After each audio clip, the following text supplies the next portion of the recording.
Hey guys, what's up? This is Brian J's Nerd Talk, and this is like my short review of the Silmarillion by J.R.R. Tolkien. And this book is incredible, but I have to say, it's a book that I think I admire more than I love. The prose is incredible. Tolkien is a great writer, and his son was a great editor, and he also had help from another author named, I think, Guy Gabriel. I can't say his full name, but he's also a fantasy writer. But yeah, it's edited by Christopher Tolkien, and the Silmarillion is a great book. The prose is great. The English is very like old, like nobody really writes like this anymore. Like nobody writes fantasy like this anymore. It's very like old English, and J.R.R. Tolkien is influenced by Catholic writers, Christian writers, and influenced by the writing of the Bible.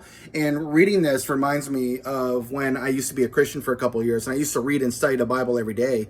And reading this book is like reading the Bible. I mean, the writing is just so great, and it's so old school, and it's very engrossing, but there were so many characters with similar names and so many locations with similar sounding names that I don't know if I memorized all of it, but I'm definitely going to read this book again somewhere down the road. But it's a great book. I love a lot of the characters, especially the love story between, let me look at the chapter of, let's see here.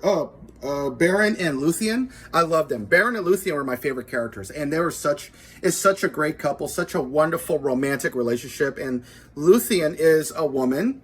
She loves Beren, and she's a warrior in her own way. She doesn't use a sword. She doesn't use armor. She's an elf who uses magic, but she's great. She's brave and courageous, and she sacrifices her immortality to be with the man that she loves. There are a lot of great male characters too. Elrond was great. So many great characters. But there was no Galadriel, I noticed. Like, Galadriel is mentioned, but she's not at any major battles in the First Age. She was not in the last battle against Morgoth.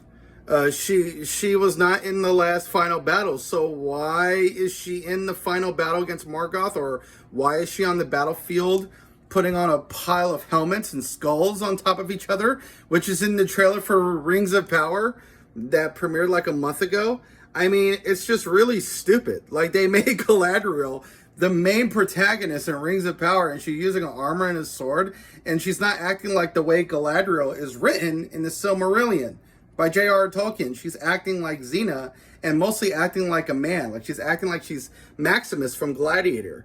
And that's not good. That's not Galadriel. Galadriel is a woman. She's feminine, but she's brave and a badass in her own way. It's and Galadriel's mentioned here. She does things. She does a lot more stuff, I think, in the Second Age, but she's not in any battles in the Second Age. She definitely was not in Numenor at all, especially when Sauron was there, manipulating the king and causing the fall of Numenor, getting sucked up by the ocean, with the destruction of Numenor due to evil influencing everybody and turning everybody into racists and hateful people, and humans against elves, humans against humans. Like, Sauron destroyed Numenor from within, but Galadriel wasn't there. I read this. Galadriel was not there, so Rings of Power is not an adaptation of the Silmarillion, because Amazon doesn't have the rights to the Silmarillion. So they don't know what they're doing at all. They don't know what they're doing. Yeah, so the Rings of Power looks like it's going to be a terrible adaptation. But I'm glad that I finally read this book, The Silmarillion by J.R.R. Tolkien. I give this book a 9 out of 10. Do I consider this book a masterpiece? No. Do I think it's great? Absolutely. I admire it. It's great writing.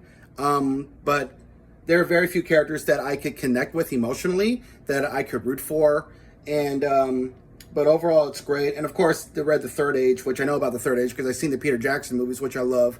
I do consider incredible, and I will read The Hobbit and the Lord of the Rings trilogy in the next couple of months and review that. But yeah, this was my first Tolkien book, and it was great. I was not disappointed. There was so much history and lore and many things, but Rings of Power is just taking this book and taking some of these stories and characters and turning it into feminism jargon, feminist nonsense. There is feminism in the Silmarillion by Tolkien, but it's characters that are very well developed and are very humane, you know, very relatable, you know.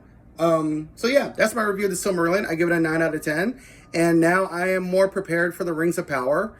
And I'm going to review every episode when it premieres, which it premieres. The first 2 episodes premiere in 2 days, Thursday at 9 p.m. on Amazon in New York City, New York Eastern Standard Time.